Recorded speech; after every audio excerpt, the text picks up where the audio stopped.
You suspect this is because you're getting used to it. You don't notice the stench as much now. You suspect this is because you're getting used to it. But it could just be because your spirits are buoyed by the rat's head. Your first day in Ring City is shaping up to be a profitable one. I may not want to take too much credit, you think. Best if people don't get to know your face too well just yet. At least not until you understand the city and how likely it is that your desertion will be discovered. Of course, we are exterminating rats, not felling giants, you think. There's then a new wave of stenches washes over you. You cover your mouth with your sleeve. Gods, you mutter. A crowd of rats are crouched around something illuminated by sunlight, filtering in from a hole above. These are small ones, regular rats compared to what you just encountered. As you approach, they retreat down the tunnel. In their absence, you see the unmistakable white of bone protruding from raw flesh. It's human. You saw enough of that on the battlefield during your short yet violent service in Lord Wellington's army. You halt and play the light of your lantern around the tunnel, double checking to ensure there is no opportunity for ambush. Seeing none, you motion for party to move forward. Soon you're all gathered around the corpse that is half submerged in the water. The eyes are almost as is most of his face. The eyes are gone as is most of his face. You assume it is male based on the style of short hair and the clothing. The better half of the flesh is gone. A priest of Aletheia, says Kriya. The robe, she says. So it's a woman? Hey, I'm searching the body. Fuck yeah. Priest of Aletheia, you think. Gods. Could this be the priest that the captain Bonebrow was talking about? The priest that is missing? The captain said powerful people were looking for something that the priest carried. Something valuable, no doubt. Setting down your lantern, you begin to search the corpse. Really, Rooster? Have you no shame? Says Kriya. Priests have jewelry, you say, a holy symbol at the very least around the neck. Finding nothing, you begin to search him again. Kriya points up through the hole in the ceiling, a broken panel, she says. Do you suppose he came in this way? Turning your attention away from the body, you inspect the hole. From here, you can make out the shattered wood Kriya is referring to. I see no ladder or rope. Could he have fallen through it? You whisper. The goddess Aletheia would not permit such a comical end for her priest. She would, actually, says Kriya. The body has nothing of value, you say with a sigh. We need not fear the goddess's wrath after all. Curious, says Kriya, her eyes narrowing slightly upon you. Does she suspect me pocketing something? You wonder. After beguiling you in the inn and forcing you to answer about your loyalty, she still doesn't trust you. What do you do? Let's let her be. Check him yourself, you say. She shakes her head. I hate it when the first two letters are the same. I always fuck them up. She shakes her head. Perhaps, well, I don't fuck up her head for some reason. Perhaps we will find jewelry in the rat's nest. It is said that the giant variety of vermin enjoy that which glitters. I hope to fortify me against the stench, you say. At any rate, the day is wasting. You grab a lantern and stand. We owe it to the Order of Aletheia to return the body to them. What is left of it, says Kriya. Why do we owe them anything? Is the Order of Aletheia like super good or something? Or like, does she have any connections with them? Or do they maintain order in the city or something? Like, what the fuck, why? Who cares if the body is down here? You point at the broken panel above. A guess as to where we are? Kriya shrugs. I find myself turned around down here. Hello, you yell at the ceiling. Quiet, hisses Kriya. You ring the dinner bell for vermin. I am hungry, whispers Kugok, who is standing beside you. Look down at the shredded, decomposing body. I suppose I am in no hurry to deal with this. You shine the lantern down the tunnel. Neville's tongue. Two large rats step out of the shadows ahead. While the others you have encountered so far are the size of cats, these are the size of dogs, large dogs. Holy shit, that must be huge then. I'm picturing like a Labrador or something.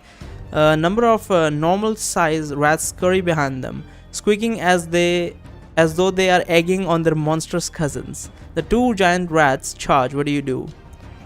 I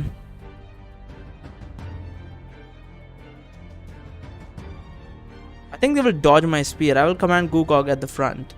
Gukog, fight, you shout as you motion with your spear. The warrior shouts as he strides forward. Gukog is less than a meter ahead of you when the rats arrive. Gukog hacks into one of the rat as it leaps up at him.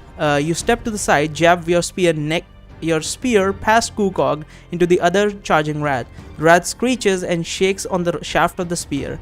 It then retreats back, pulling the point free. It leaps again at Gukog and is met with Gukog's blade.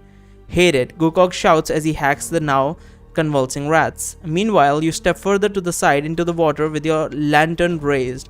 Rats' eyes glow in the lantern light, but judging by their size, these belong to normal-sized vermin.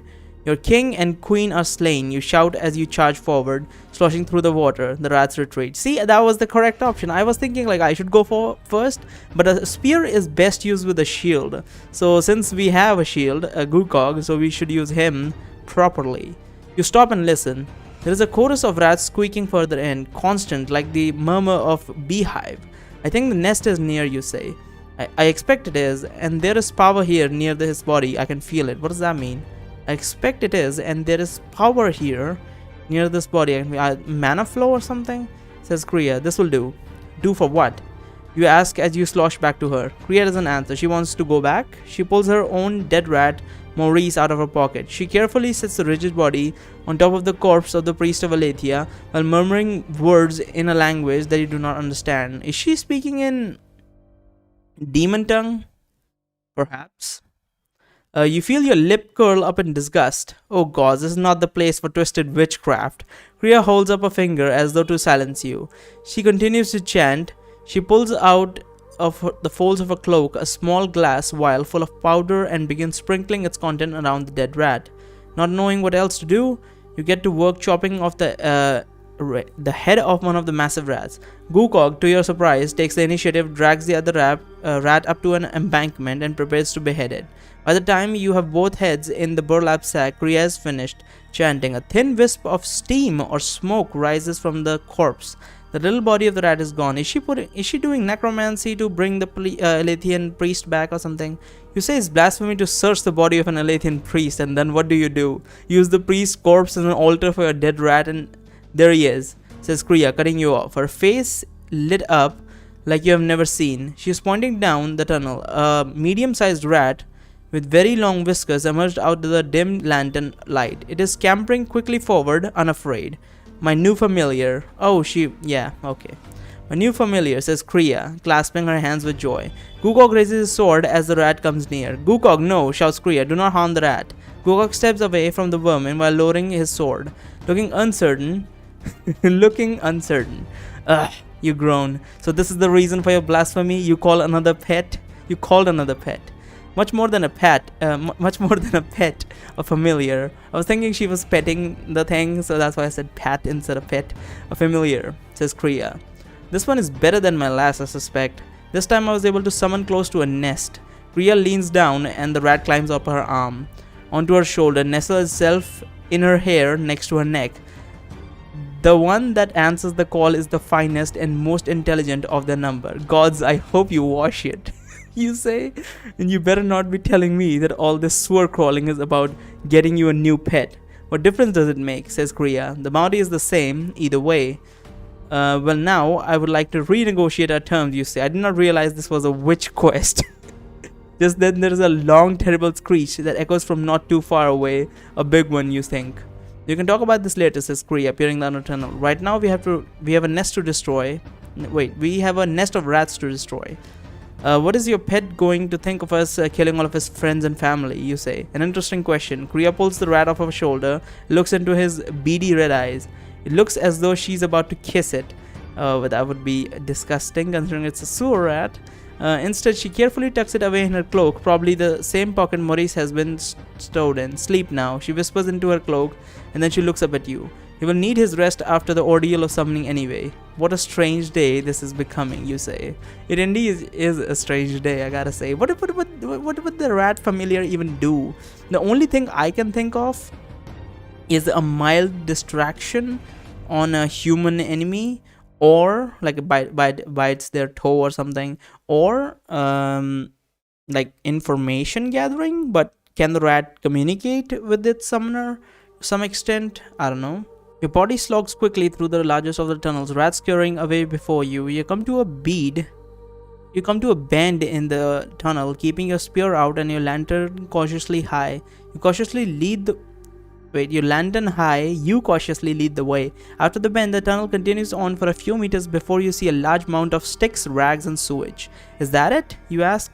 The mound is crawling with rats, like an undulating fur carpet. I'm not sure. I've heard the word undulating before, but I don't know why I'm forgetting what it means. I think it means just flowy, I guess. Most of the rats are normal size. However, there are at least 3 that are close to a cat size. There's a dark hole in the middle of the ground. Looking out from the hole is a large pair of rat eyes. The nest, Kriya whispers. Your spell, you ask? I would like to conserve my power. I do not know how well it will burn, she says. The nest is damp, I think. Oh, that it looks disgusting and horrifying.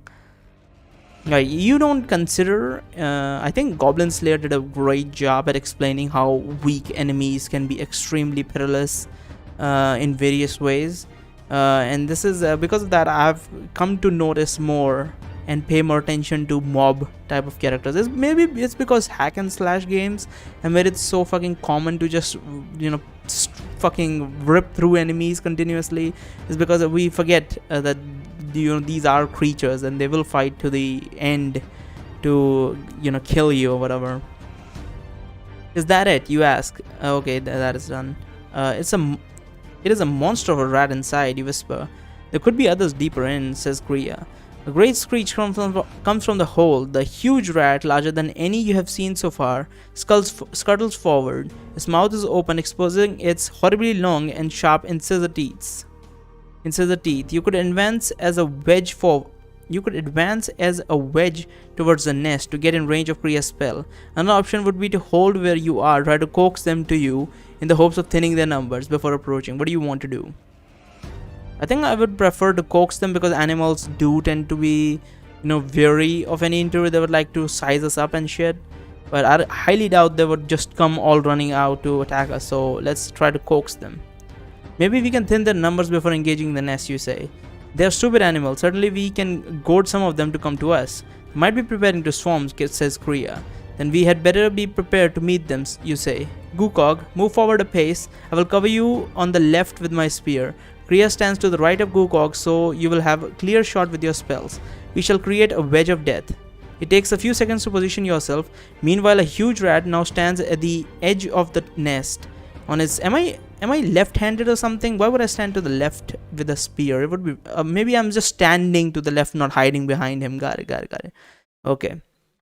Meanwhile, the huge rat now stands at the edge of the nest on its hind legs, sniffing the air and screeching. Several other giant rats gather nearby, their larger nest mates squeaking back to it. They're preparing to swarm, says Kriya. You charge towards the rat a few paces, stop, then retreat back. Oh, that's interesting.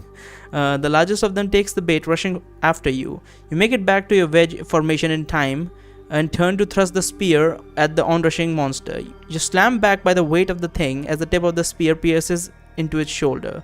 Gukog shouts and swings his sword, slashing through the thick fur. You push back with everything you have in order to keep the massive rat from ripping into Gukog. It's not enough. The rat pushes you back, but Gukog soon cracks his blade. I don't know if that's the right word. Cracks his blade? That's more of a whip sort of word, or like a swingy blade maybe. But cracks his blade against the rat's thick skull, spattering blood. Several more giant rats have begun to charge. You pull your spear free of the first. See, Kriya is useless here. She can use her attack, but then she will be drained and she can't use her attack anymore. So this is the thing. Rats or mages in this world are very specific. I don't even know how, I mean, you probably watched the entire thing. The only reason we survived in the first game, Wizard's Choice, is because we were constantly gaining mana through here and there and here and there, or running around or hiding, and also the fact that we were able to use a little bit of like daggers a little bit. If you could actually kill people with a dagger, not wound them, we could actually kill them. It's just we also lose a bit of a life in the process, but we could actually do that. That's the thing we can do. Let's see. So mages are pretty damn useless unless very specific situation shows up.